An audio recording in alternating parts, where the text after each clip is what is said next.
வணக்கம் நண்பர்களே, எல்லாரும் எப்படி இருக்கீங்க? இன்னைக்கு ஒரு முக்கியமான அரசியல் செய்தி பத்தி பேச போறோம். வழக்கமா பரபரப்பான அரசியல் மேடை பேச்சுக்களை பத்தி நாம பாப்போம். ஆனால் இன்னைக்கு பீகார்ல நடந்த ஒரு சம்பவம் உண்மையிலேயே கவனம் ஈர்த்திருக்கு. நம்ம தமிழ்நாட்டு முதலமைச்சர் மு.க. ஸ்டாலின் பீகார்ல நடந்த ஒரு வாக்காளர் உரிமை பேரணியில கலந்துகிட்டு எதிர்க்கட்சி தலைவர் ராகுல் காந்தியை பத்தி நெகிழ்ந்து பேசியிருக்காரு. பீகார்ல வாக்காளர் பட்டியலிருந்து சுமார் 65 லட்சம் பேர் நீக்கப்பட்டதை எதிர்த்து ராகுல் காந்தி, தேஜஸ்வி யாதவ் போன்ற தலைவர்கள் ஒரு பிரம்மாண்டமான பேரணியை நடத்திட்டு வர்றாங்க.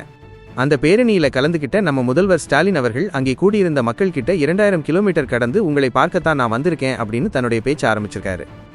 லாலு பிரசாத் யாதவ் பத்தி பேசும்போது அவர் சமூக நீதி, மதச்சார்பின்மையின் அடையாளம்னு நெகிழ்ந்து சொன்னதோடு கலைஞர் அவர்களுக்கும் லாலுவுக்கும் இருந்த நட்பையும் நினைவு கூர்ந்தாரு.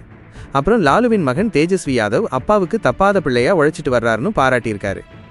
மிக முக்கியமா ராகுல் காந்திக்கும் தேஜஸ்வி யாதவுக்கும் இடையே உள்ள நட்பை பத்தி பேசும்போது அது வெறும் அரசியல் நட்பு மட்டும் கிடையாது, 2 உடன்பிறப்புகளின் நட்புன்னு சொல்லி அவங்க 2 பேரும் ஜனநாயகத்தை காப்பாற்ற ஒன்றா சேர்ந்திருக்கிறதா சொன்னாரு.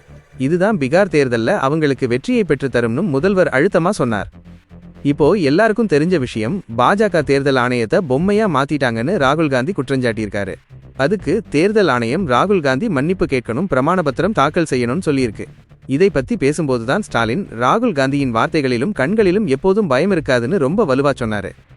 ராகுல் காந்தி மேடைகளுக்காகவோ அரசியல் லாபத்துக்காகவோ பேசுறவர் இல்ல, ஒவ்வொரு வார்த்தையும் கவனமா பேசுறவர்.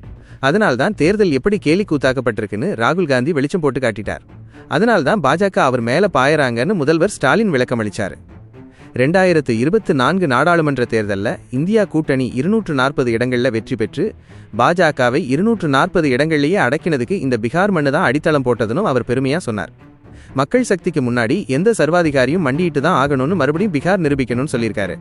கடைசியா அருமை சகோதரர் ராகுல் காந்தி, நீங்க இந்தியாவுக்கான வழக்கறிஞரா இருக்கீங்க, உங்களால் மக்களுக்கு நீதி கிடைக்கும், இந்தியாவில் ஜனநாயகம் தழைக்கும் ராகுல் காந்தியை பத்தி பேசினதோடு பீகார் தேர்தல்ல வெற்றி பெற்றதும் நடக்கிற வெற்றி விழா கூட்டத்துல நிச்சயம் கலந்துப்பேன் அப்படின்னு பேசி முடிச்சிருக்காரு.